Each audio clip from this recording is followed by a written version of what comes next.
Hello दोस्तों, आज मैं आपको बताने जा रहा हूँ 12th क्लास की बुक में से समकालीन विश्व राजनीति का जो किताब है दोस्तों, उसका पहला पार्ट। इसमें पार्ट का नाम है दो ध्रुवीयता का अंत, और दो ध्रुवीयता के अंत से संबंधित यहाँ पे टॉपिक कवर करेंगे। उससे पहले आप जो मेरे सामने जो चित्र देख रहे हो दोस्तों, इस चित्र को आपको क्या करना है ये भी याद रखना। इससे भी प्रश्न पूछे जाते हैं, 4-5 प्रश्न जो दोस्तों वो इससे पूछे जाते हैं, ठीक है, 12th के बोर्ड में, फाइनल बोर्ड में। चलिए अब मैं आपको इस व्यवस्था के बारे में समझाता हूँ, ठीक है, कि सोवियत प्रणाली व्यवस्था क्या है। ठीक है दोस्तों, सोवियत प्रणाली व्यवस्था क्या होती है।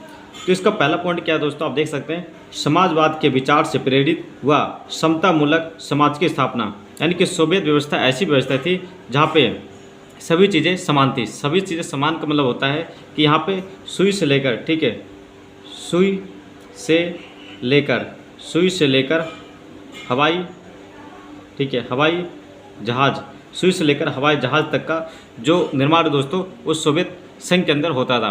प्लस यहाँ पे किसी प्रकार की कोई भी भेदभाव नहीं था, सभी लोगों को रोज़गार मिला हुआ था। यहाँ पे कह सकते हैं कि बेरोजगारी, ठीक है, बेरोजगारी नहीं थी, ठीक है, बेरोजगारी नहीं थी।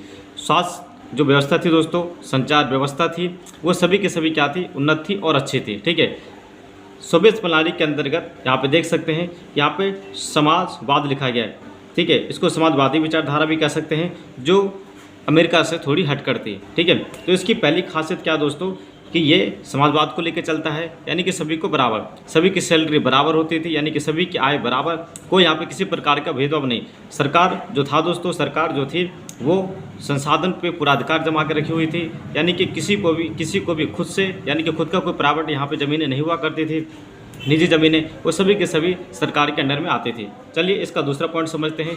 दूसरा पॉइंट में क्या कहा गया दोस्तों, द्वितीय विश्व युद्ध के पश्चात पूर्वी यूरोप के देशों को फासिवादी ताकतों से सोवियत संघ ने मुक्त कराया। इसके पश्चात ये देश सोवियत संघ के अंकुश में आ गए।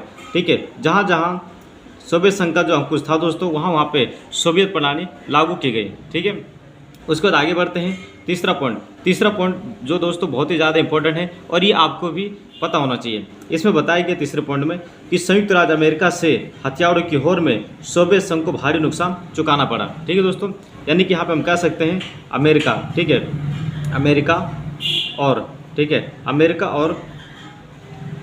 सोवियत संघ, ठीक है, अमेरिका और सोवियत संघ के बीच में दोस्तों बहुत ही ज़्यादा क्या थी, टक्कर थी।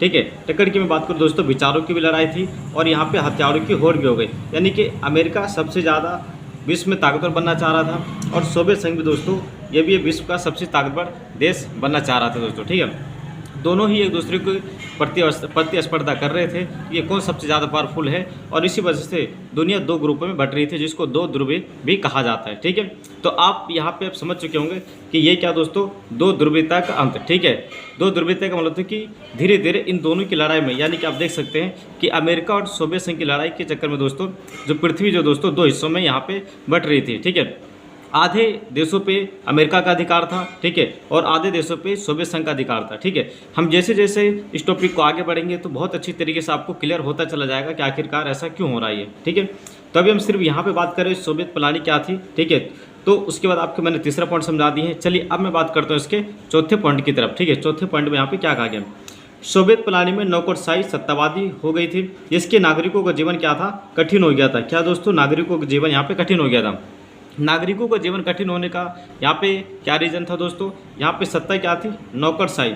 सत्ता क्या थी दोस्तों, नौकरशाही हो गई थी। नौकरशाही का मतलब होता है कि अगर आपको, यानी कि किसी भी नागरिक को, सोवियत संघ के अंदर किसी भी नागरिक को तकलीफ होती थी तो वो अपनी बात जो सरकार में बैठे जो सत्ताधारी दोस्तों तो उनसे कहते थे तो वो नहीं मानी जाती थी। ठीक है, यानी कि जितने भी जो सोवियत संघ के जितने भी लीडर थे दोस्तों, जो नेता थे, वो नागरिकों के अधिकार को लेकर चिंतित नहीं थे। ठीक है, इस वजह से इनका जीवन क्या हो गया दोस्तों, कठिन होने लग गया। ना तो इनको बोलने का अधिकार था सरकार के खिलाफ, ठीक है, और ना तो ये आंदोलन कर सकते थे। किसी प्रकार की कोई स्वतंत्रता ना होने की वजह से ये एक नौकरशाही की तरह कार्य करने लगे। यानी कि सोवियत प्रणाली के अंदर सबसे ज़्यादा जो दबदबा था, उन्हीं लोगों का ज़्यादा दबदबा था दोस्तों जो सोवियत पार्टी के अंदर थे। ठीक है, समाजवादी पार्टी के अंदर मौजूद थे। ठीक है दोस्तों, और बाकी नागरिकों का जीवन बहुत ही ज़्यादा कठिन होता चला जा रहा था। ठीक है, और इसी वजह से ये क्या, जितने भी नागरिक दोस्तों वो ठीक है, नाखुश होने लगे और सोवियत प्रणाली धीरे धीरे बिखरने की ओर जाने लगे।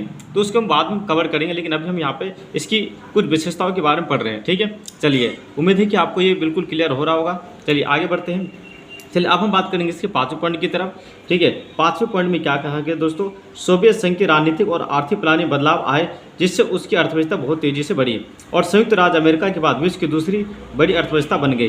यानी कि ये बात क्लियर हो चुकी थी दोस्तों, जिस तरीके से सोवियत प्रणाली थी उस तरीके से पूरी दुनिया में, ठीक है, पूरी दुनिया में विश्व में सिर्फ 2 ही देश सबसे ज़्यादा ताकतवर थे। एक था अमेरिका था दोस्तों, और दूसरा क्या था, सोवियत संघ। ठीक है, सोवियत संघ और अमेरिका दोनों ही पावरफुल देश थे। ठीक है, और जितने भी जो कमज़ोर देश थे दोस्तों वो इन्हीं के अंडर में आते थे। ठीक है, उनकी मजबूरी थी कि इन्हीं दोनों देशों में से, यानी कि अमेरिका और सोवियत संघ में से किसी एक गुट में यहाँ पे शामिल होना पड़ेगा। ठीक है, चलिए इसके हम लास्ट पॉइंट के बारे में बात करते हैं दोस्तों, आप इसको लिखते जाइएगा। ठीक है, ये बहुत ही काम की, बहुत ही एक तरीके से शॉर्ट नोट से दोस्तों रिवीजन हो जाएगा। ठीक है आपका।